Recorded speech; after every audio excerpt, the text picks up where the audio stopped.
My name is Greg Remington. I'm the Director of Media Relations in the Athletics Department. So as we open it up for questions here, again, if you would please state your name and your affiliation and who your question is directed at, we would appreciate it. So, Tim, we will just, I'll call everybody out and we'll just go along the front. Tim? Thanks. I'm Tim Port from the Associated Press here in Albuquerque. I guess my biggest question is how there appears to be discrepancies in the information that was released in the notes and what was initially reported. When I talked to Vice President Gonzalez last week, she explained that that wasn't part of the official investigation, but it doesn't make that stuff go away. I mean, the accusation was that Coach Locksley was flailing his arms, and I think the part we talked about was whether or not he had actually connected a punch. How do you address the differences in the handwritten notes and what's been said previously? You want to? Sure. Tim, as I explained to you before, and for the benefit of the others, I'll just explain that I did look at Shannon Garbizo's notes. I think it's important to note that Shannon Garbizo is not a human resources employee. She works for the athletics department and is not trained in conducting investigations. Shannon took some notes and put on there recollections of what the individual said. She paraphrased some of the things and did not record exact comments as they were made. So when I did my investigation, I heard some different things. I think it's important to remember that it was a dark room. There was film being viewed. It all happened in the course of a few seconds, and all of the interviews showed different things. Everyone in the room that was interviewed had a bit of a different perspective on what happened. I did review those notes. I asked questions about what happened.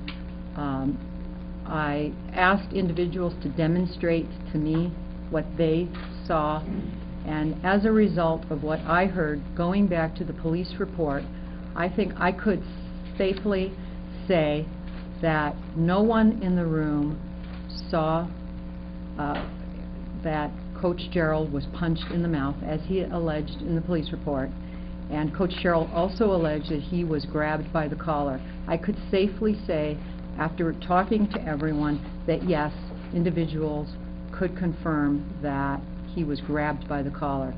As a result of that, that is what I could comfortably say and could observe from the demonstrations. So just to boil it down, you were able to, as you said before, you were able to corroborate what was initially reported? I could not corroborate that Coach Gerald was punched in the mouth, as he alleged. I could corroborate that he was grabbed by the collar, as he alleged. Greg. Greg Archuleta, Albuquerque Journal. Paul, were you aware that Shannon was not trained in investigations? Why was the investigation initially turned over to her? Greg, Shannon functions as our director of HR in athletics, and I was not aware of all of her specific training as the key HR person in our staff. When I say HR, handling the human resources issues in our staff, I thought it was the most logical place for this issue to be investigated, and the fact of the matter is Coach Gerald brought the issue to her attention.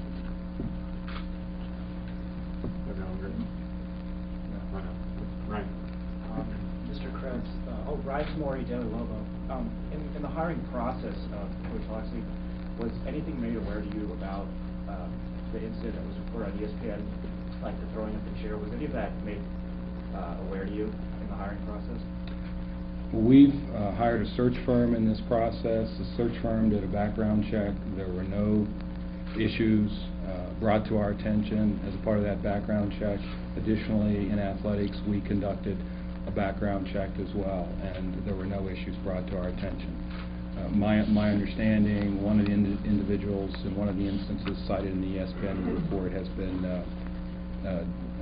either downplayed or denied by the individual who alleged to have been involved in that situation. Isaac Upton, Daily Lobo, Vice President Gonzalez. When Paul first announced that this incident happened, he said that athletics initial inquiry, there wasn't much of a difference between the initial inquiry and what you found.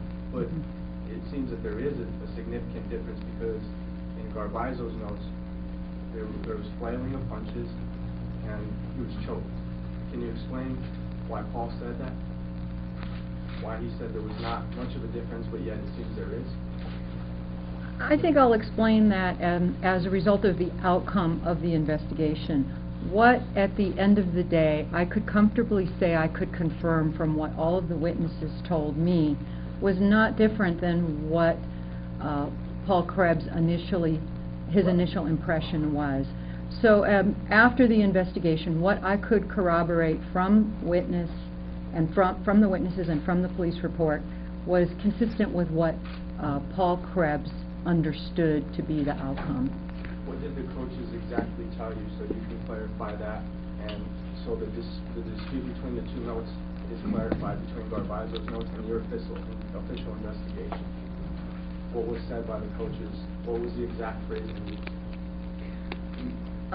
Well, as I said, there were 6 individuals in the room, and there were 6 different accounts of what happened during the course of the 10 or so seconds of the incident.